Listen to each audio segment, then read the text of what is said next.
ఇవాళ ఇంట్లో food prepare చేయలేదా? ఒక్కరోజుకి ఏమవుతుందిలే బయట తినేద్దాం అనుకుంటున్నారా? స్ట్రీట్ సైడ్ ఫాస్ట్ ఫుడ్డో, రెస్టారెంట్లో బిర్యానీనో లాగించేద్దాం సరదాగా అనుకుంటున్నారా? Just wait.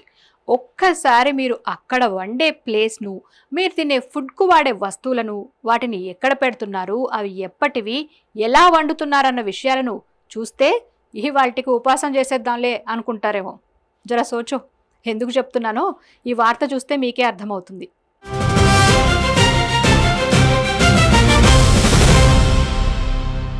నాణ్యత ఘోరం, శుభ్రత దూరం.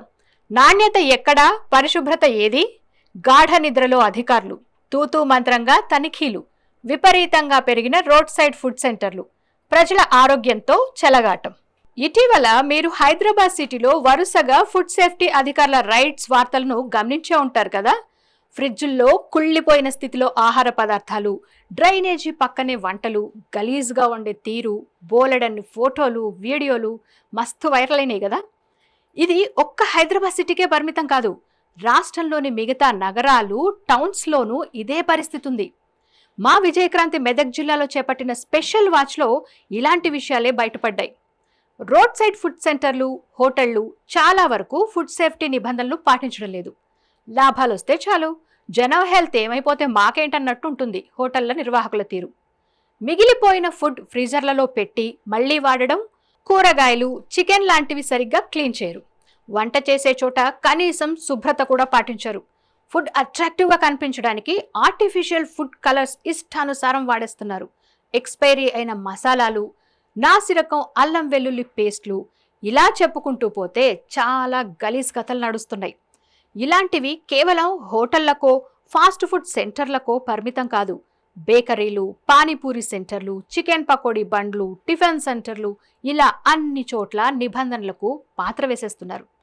చాలా చోట్ల వీటి నిర్వహణకు కనీస అనుమతులు కూడా లేవు. ట్రేడ్ లైసెన్స్లు, ఫుడ్ సేఫ్టీ లైసెన్స్లు మాట అసలే లేదు. పైగా ఫుడ్ సేఫ్టీ అధికారులు తూతూ మంత్రంగా తనిఖీలు చేసి వదిలేయడం, కొన్ని చోట్ల యాక్షన్ తీసుకున్నట్లు కనిపించినా మరికొన్ని చోట్ల లంచాలు తీసుకుని సైలెంట్ అయిపోతున్నారు. చర్యలు తీసుకున్న చోట్ల కూడా ఓ 4 రోజులు అంతా బానే ఉన్నట్టు కనిపించినా మరో కొత్త బోర్డుతో అదే పాత ఓనర్లు మళ్ళీ అదే పద్ధతిలో అంతా రొటీన్గా నడిపేస్తున్నారు. ఈ క్రమంలో సామాన్యుడి ఆరోగ్యానికి భద్రత కరువైపోతోంది. సో లాభాల కోసం చూసే హోటళ్ల నిర్వాహకులు కొంచెం కస్టమర్ల హెల్త్ గురించి కూడా కాస్త ఆలోచించండి. ఒక 10 రూపాయల రేట్ ఎక్కువైనా మంచి ఫుడ్ ఉందంటే కస్టమర్స్ రిపీటెడ్గా వస్తారని గుర్తిస్తే బెటర్. ఇక అధికారులు కూడా పుష్కరానికోసారి తనిఖీలు చేసి ఆ తర్వాత గప్చుప్ అయిపోకుండా రెగ్యులర్గా రైడ్స్ చేస్తూ నిఘా పెడితే హోటళ్ల వాళ్లకు కూడా భయం ఉంటుంది. కొంచెం ఒళ్ళు దగ్గర పెట్టుకుని నడుచుకుంటారు. మరోవైపు ప్రభుత్వం కూడా అవసరమైన మేర స్టాఫ్ రిక్రూట్మెంట్ కూడా చేస్తే బాగుంటుంది. మీరేమంటారు? వ్యూవర్స్, మీరు తినే హోటల్స్, అక్కడ ఫుడ్ ఎలా ఉంటున్నాయి? ఓసారి కామెంట్స్లో చెప్పండి.